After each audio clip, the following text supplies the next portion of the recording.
Hopefully, yung ano na. So, ito naman yung ano, pakita namin sa inyo to later on yung mga billing, no? Siguro sa ano, sa next hearing ng DOH, hopefully, committee. Sana makaabot ako kasi talagang gusto kong puntiryahin to. Nakikita nito sa Viber. Sige. Dahil tayo makuha to. At saka pwede nyo na rin suppose siguro dito sa... Oo nga eh. Talagang dapat sagutin nila ito. Nakakainis eh. Dahil mambababa ng binibigay.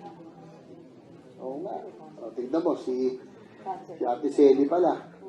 Cancer patient. Wala raw na sa PhilHealth. Hindi pwede yun. Saka we also have the National Integrated Cancer Control Act na may cancer fund. Dapat makakuha rin tayo doon. Diba? Hindi pwede yun. We should make them accountable. Wala kayong contribution member. Tapos naglagay tayo ng ilang... Magkano lagay natin sa NICA fund? Parang 1 billion, 2 billion for the cancer fund.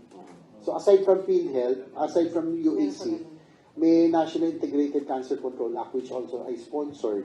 Meron tayong cancer control fund, no?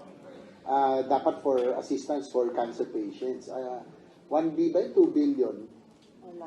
Hindi, I can't, 1 B, 2 billion. 1B, no? Yung nilagay natin. So, dapat yung mga may cancer, napakamahal niyan, dapat maka-avail nun. So, they have to be accountable talaga. Okay. On that note, thank you so much as Deputy Majority Leader. Thank you.